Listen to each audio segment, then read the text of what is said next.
अस्सलामुअलैकुम। तो क्या हाल चाल है आपके? उम्मीद है कि आप सब खैरियत से होंगे। Welcome to my channel. सबका कटेगा। हाँ जी मेरी जान, कटेगा तो सबका, लेकिन आज मैं एक ऐसी जगह, ऐसी यूनिवर्सिटी का बताने जा रहा हूँ जहाँ पर हज़ारों का काटा गया है, हज़ारों का कट रहा है और न जाने कितने मासूमों का वहाँ पर कटेगा। हाँ जी, मैं बात कर रहा हूँ कॉमसैट्स यूनिवर्सिटी की। सैट्स यूनिवर्सिटी का नाम तो आपने सुना ही होगा। कॉमसैट्स यूनिवर्सिटी ना सिर्फ दुनिया की जानी मानी यूनिवर्सिटीज़ में से एक है, बल्कि पाकिस्तान में भी इसका बहुत ज़्यादा नाम है। बल्कि अगर मैं यूँ कहूँ कि पाकिस्तान की नंबर 1 यूनिवर्सिटी ही कॉमसैट्स है तो ये बात भी बेजान ना होगी। बिल्कुल नहीं। ओ भाई, मारो मुझे, मारो मारो मुझे, मारो मारो नहीं। Acronym of ComSots is Commission on Science and Technology for Sustainable Development in the South. You know what, ये बात कॉमसैट्स में पढ़ने वालों में से भी सिर्फ चंद को पता होगी। गारंटी है, लिखवा लो।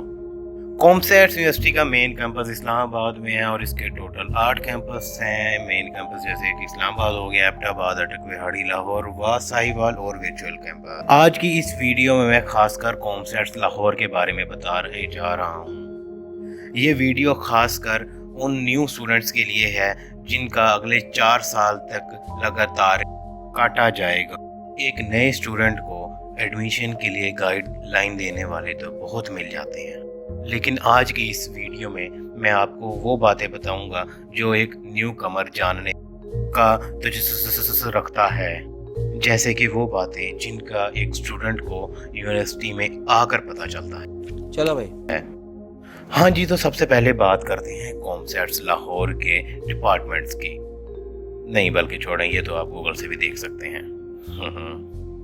कॉमसैट्स लाहौर का टोटल एरिया 185 एकड़ है, जिसमें आधी से ज़्यादा जगह पर फसलें और खेत हैं।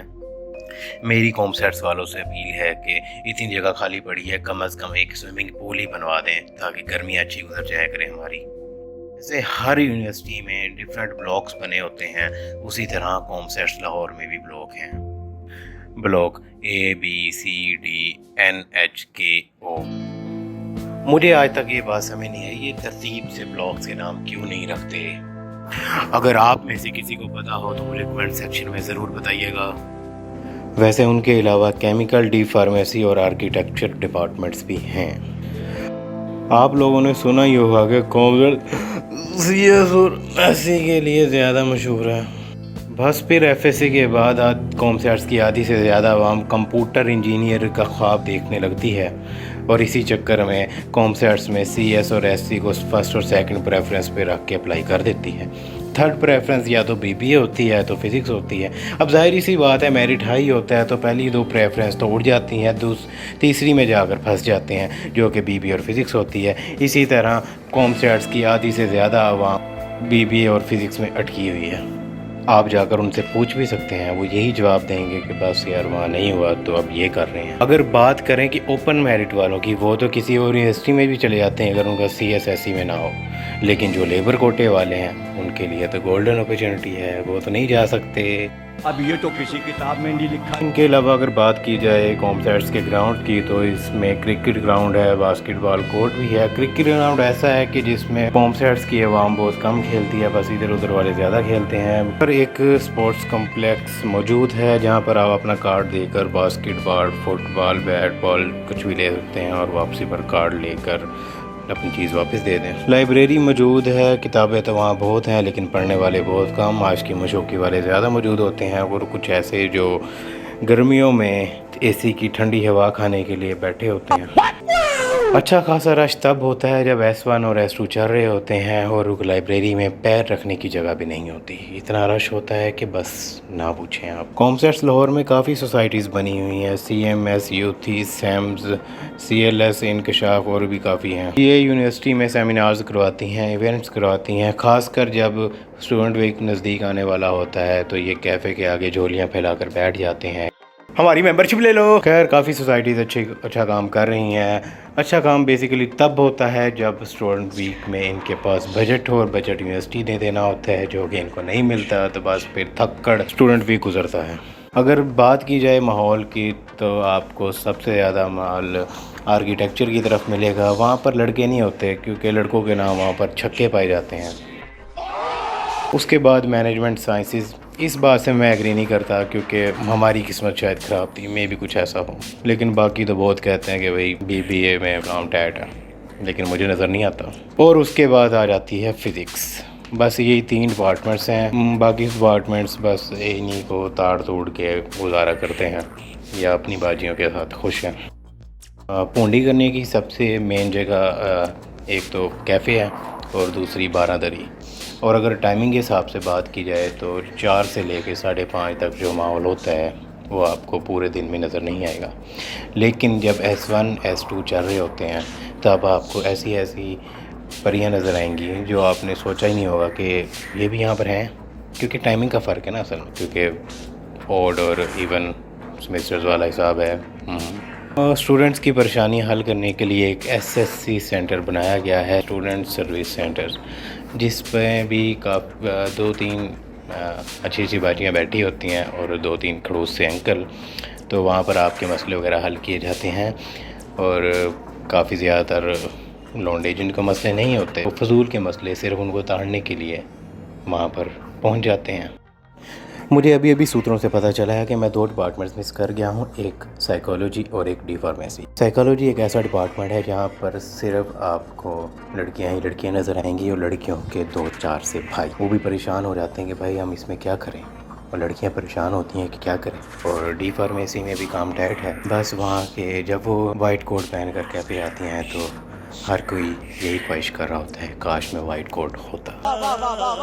हाँ जी, तो चलिए अब बढ़ते हैं नेक्स्ट हॉस्टल्स की तरफ। सबसे पहले गर्ल्स हॉस्टल की बात करूँगा। यूनिवर्सिटी के अंदर 2 हॉस्टल्स हैं, एक फातिमा जिन्ना 1 और एक फातिमा जिन्ना 2, और एक गर्ल्स हॉस्टल यूनिवर्सिटी के बाहर है, वहाँ पर PhD और मास्टर्स के स्टूडेंट्स होते हैं। गर्ल्स हॉस्टल के रूम काफ़ी बड़े हैं, वहाँ पर 3, 4 से 5 लड़कियाँ एक रूम में रह रही होती हैं। मेस की टाइमिंग कुछ ऐसी है कि सुबह टाइम का नाश्ता नहीं मिलता, नाश्ता जो मिलता है वो 12:30 से लेकर 3 बजे तक चलता है, जिसमें आपका दोपहर का खाना भी कवर हो जाता है। और अगर शाम की टाइमिंग की बात की जाए तो 7 से लेकर 9 तक आपको खाना मिलता है। और सबसे बड़ी अजीब बात मुझे इसमें ये लगी कि इन लड़कियों को खाना लेने के लिए लाइन में लगना पड़ता है। खैर लड़कों के हॉस्टल में ऐसा सीन नहीं है।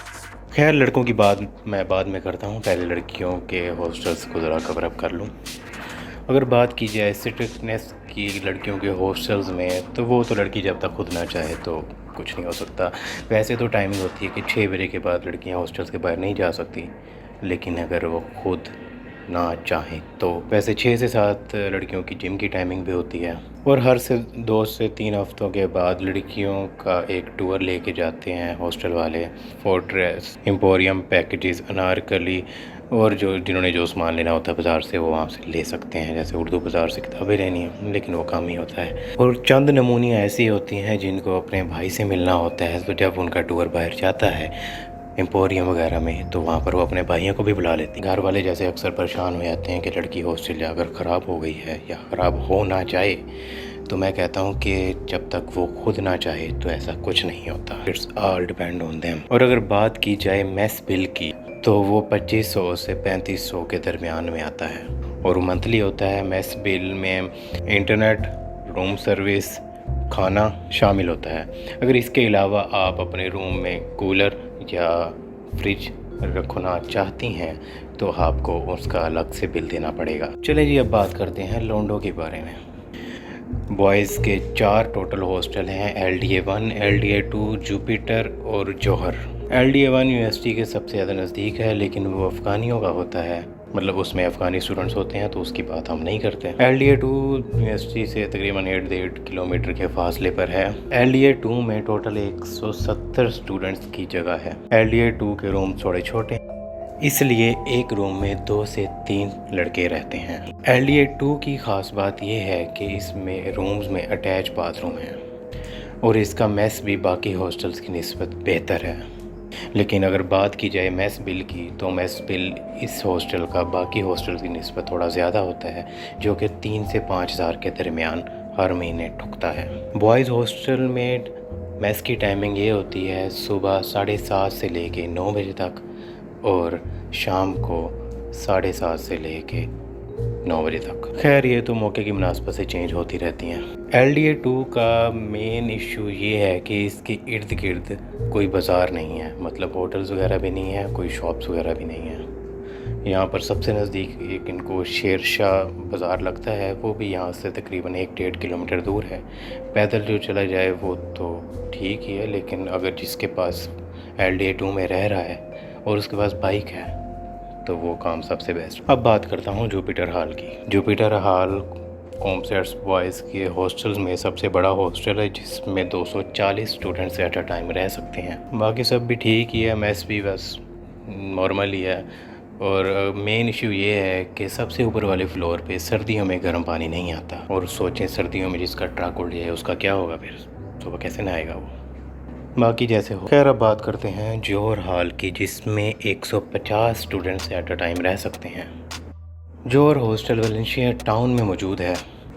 इसमें भी मेस ठीक ही है, अटैच बाथरूम्स कुछ रूम्स में हैं, कुछ में नहीं है। लेकिन जोहर हॉस्टल के इर्द गिर्द काफ़ी दुकानें मार्केट्स वगैरह हैं, तो स्टूडेंट्स को ज़्यादा मसला नहीं होता। हाँ जी, तो आई थिंक मेन बातें मैंने कवर कर ली हैं, लेकिन अब कुछ नसीहतें या जो थोड़ा बहुत मेरा एक्सपीरियंस है उस हिसाब से कुछ बातें करना चाहूँगा मैं आप लोगों से। सबसे पहले तो कॉमसेट्स में सबके साथ बना के रखो। सबसे पहले टीचर्स के साथ सिर्फ बना के रखने की बात कर रहा हूँ, उठाने की बात नहीं कर रहा। और वैसे मुझे आज तक समझ नहीं आया कि उठाते बहन जो कैसे हैं। अगर आपको पता हो तो मुझे ज़रूर बताना। दूसरा, क्लास के CR के साथ और क्लास फेलोज़ के साथ भी आपकी हेलो अच्छी होनी चाहिए, मतलब यूनिटी होनी चाहिए। उसके अलावा security guards, librarian, hostel wardens वगैरह के साथ भी आपको बना के रखनी पड़ेगी, क्योंकि कोई पता नहीं है आपको कब किससे कोई काम पड़ जाए। लेकिन बना के रखने की भी एक हद होनी चाहिए, हद में रहें आप। दूसरी बात ये कि ऐसे दोस्तों से, लोंडों से, लोंडियों से दूर रहें जो सिर्फ आपसे खाते हैं। मैं अक्सर देख रहा होता हूँ कि जो नए स्टूडेंट्स यूनिवर्सिटी में आते हैं, पहले हफ्ते में ही एक दूसरे के साथ हमें इतना अटैच हो जाते हैं, स्टेटस लग रहे होते हैं फेसबुक पे, व्हाट्सएप पे, फ्रेंड्स फॉर एवर। भाई सब और सब के सब यहाँ पर स्नेक्स हैं। मैं ये नहीं कह रहा कि आपको अच्छे लोग नहीं मिले, लेकिन उसमें थोड़ा टाइम लगता है पहचानने में, देखने में। और अब ये कहना चाहूँगा कि भाइयों और उनकी बहनों रिलेशनशिप में बिल्कुल मत पड़ो, ख़ासकर यूनिवर्सिटी में।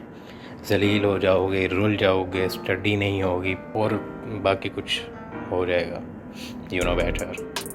फ्रेंडशिप गोल्स रखो, ओके है, बेस्टी वगैरह सब ठीक है, घूमो फिरो सब कुछ करो, लेकिन रिलेशनशिप मैं इस चीज़ के हक़ में ही नहीं हूँ। दूसरा, सीनियर्स के साथ बना के रखो, तुम्हारी काफ़ी जगह पर हेल्प करेंगे, काम आएंगे। और जैसे कि मैंने पहले कहा कि अच्छे दोस्त तलाश करो, स्मोकिंग, चर्च, शीशे वगैरह के चक्कर में ना पड़ो। मैं ये नहीं कहता ये सब जो करते हैं वो लोग बुरे होते हैं, ये सिर्फ आदत बुरी है। कैफ़े के बारे में ऐड करना भूल गया। कैफ़े में खाना अच्छा होता है, लेकिन रोटी वाला सीन कैफ़े में कभी मत रखना है। ऐसा होता है कि सालन आ रहा है तो रोटी नहीं होती, रोटी सालन आ गए तो बेटर गायब है, बाकी चीज़ें नहीं आ रही होती।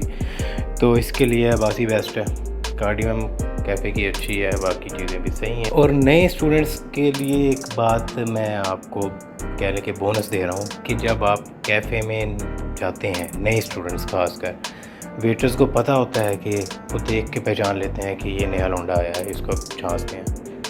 तो मैं आपसे यही कहूँगा कि आप जाकर खुद काउंटर से पैसे दें और अपनी चीज़ लें, आपको बहुत ज़्यादा बचत होगी। और हॉस्टलाइज स्टूडेंट्स को मैं ये कहना चाहूँगा कि दोस्ती यारी अपनी एक हद तक, लेकिन चीज़ों की शेयरिंग की भी एक हद ज़रूर रखें। वरना आप सिर्फ फ़र्ज़ करो आपके पास एक बाइक है तो पूरे फ्लोर वाले आपके पास बाइक लेने आया करेंगे जो कि पेट्रोल नहीं डलवाएंगे। अगर आपके पास स्त्री है, हर कोई लेने आएगा लेकिन वापस नहीं दे के जाएगा। आप पूरे फ्लोर पे ढूंढ रहे होते हो कि भाई मेरी स्त्री कहाँ गई। जिनके पास बाइक है मैं तो उनसे यही कहूँगा कि भाई तुम्हें पता है तुमने हॉस्टल से यूनिवर्सिटी जाना है, बस उतना पेट्रोल डालो, मतलब वापसी जाने के लिए उतना। तुम्हें पता है तुमने हॉस्टल से बाज़ार जाना है, उतना की पेट्रोल डालो जिसमें आना जाना हो जाए। जब कोई मांगने आए तो बस समझो कि टांकी खाली हो, उसको कह दे कि भाई पेट्रोल डलवा ली ले जा। और मैंने बहुत ज़्यादा स्टूडेंट्स या दोस्त ऐसे देखे हैं, उनसे ना नहीं बोला जाता किसी चीज़ को कि यार वो बुरा ना मान जाए, हालांकि अपना नुकसान करा लेंगे। तो भाई मैं तो कहता हूँ कि ना बोलना सीखो। तुम्हें जहाँ नुकसान हो रहा है तुम कैसे मतलब कर सकते हो? अगला बंदा किसी चीज़ की केयर नहीं करता, बस उनको मांगने की पड़ी होती है। जब जो स्टूडेंट्स पढ़ रहे हैं उनको पता है, मेरी बातें समझ आ रही होंगी, जब नए स्टूडेंट्स आएंगे उनको भी समझ आ जाएगी। चलें जी, वीडियो एंड करता हूँ। उम्मीद है कि मैंने काफ़ी ज़्यादा बातें कवर कर दी होंगी। सारी बातें तो फ़िलहाल मतलब नहीं हो सकती। अगर कुछ बातें रह गई हों तो कॉमेंट्स बता देना कमेंट्स में यार। बाकी वीडियो पसंद आई हो तो ज़ाहिर सी बात है पसंद तो आई होगी। लाइक कर दो, शेयर कर दो, फैला दो। प्लीज़ मेरा चैनल सब्सक्राइब कर दो, बड़ी मेहरबानी होगी आप लोगों की। मिलते हैं नेक्स्ट वीडियो में, तब तक के लिए गुड बाय।